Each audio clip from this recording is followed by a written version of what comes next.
The earth trembled, not from natural fury but man-made fear. Deep within the mountains of North Korea, a long-range missile was being fueled. Its nose cone, packed with enough nuclear firepower to turn a city into ash, pointed towards the west.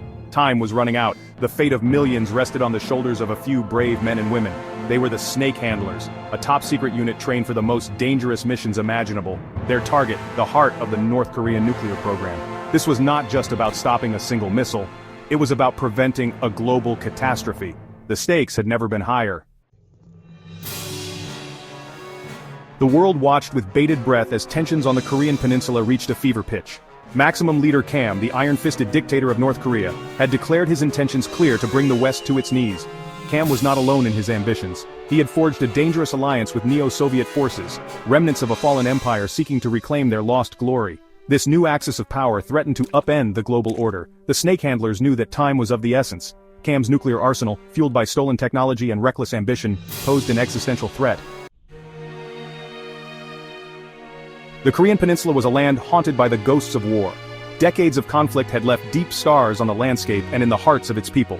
The snake handlers, many of whom had family ties to the region, understood the human cost of conflict.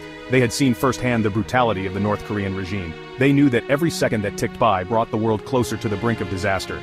Their mission was not just about neutralizing a threat, but about preventing another chapter of bloodshed. The weight of history pressed down on them as they prepared to face an enemy that knew no bounds. Deep within the bowels of North Korea's desolate mountains, the Serpent's Fang awaited. This was no ordinary weapons facility. It was a sprawling complex of tunnels and bunkers, fortified to withstand even the most intense bombardment. Intelligence reports suggested that the Serpent's Fang housed not only nuclear weapons, but also a deadly arsenal of chemical and biological agents. The thought of these weapons falling into the wrong hands sent chills down the spines of the snake handlers. They knew that infiltrating the Serpent's Fang would be like walking into the lion's den. But they were prepared to risk everything to save their nation, and indeed, the world. Section 5. A House Divided. The situation was further complicated by growing divisions within NATO. Some member states, wary of provoking a wider conflict, hesitated to support a preemptive strike on North Korea. This reluctance threatened to undermine the entire operation. The snake handlers found themselves caught in a web of political intrigue and military posturing. They were soldiers, not diplomats, yet the fate of the world seemed to rest on their ability to navigate these treacherous waters. Time was running out. The window of opportunity for a surgical strike was closing fast. The world held its breath. The snake handlers were the best of the best, but even they felt the pressure mounting. They were walking a razor's edge, knowing that one wrong move could trigger a chain reaction with catastrophic consequences. They trained relentlessly, honing their skills to a razor-sharp point. They studied the terrain, memorized the layout of the Serpent's Fang, and prepared for every eventuality. They were ready to face their destiny. Their resolve was tested, but not broken. They knew what was at stake and they would not falter.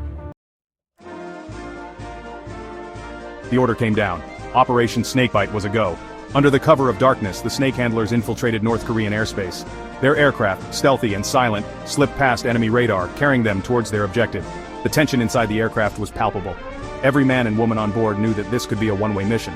But they pressed on, driven by duty, honor, and a fierce determination to protect their nation. The fate of the world hung in the balance as they prepared to strike at the heart of the enemy. The path ahead was fraught with danger. The snake handlers faced not only the threat of North Korean defenses but also the potential for unforeseen consequences. What if their attack provoked a wider war? What if innocent lives were lost? These questions weighed heavily on their minds, but they could not afford to hesitate. They had a duty to carry out their mission, no matter the cost. They were soldiers, trained to follow orders, but they were also human beings, wrestling with the moral complexities of war. The outcome of their mission remained uncertain, but one thing was clear: the world would never be the same. The snake handlers had stared into the abyss, and the abyss had stared back. They had confronted the very real possibility of global annihilation, and their actions would have far-reaching consequences. Their story was a stark reminder of the fragility of peace, and the constant threat posed by those who would seek to destroy it. It was a story of courage, sacrifice, and the enduring human spirit in the face of unimaginable danger. The world watched and waited, holding its breath, as the snake handlers ventured into the heart of darkness.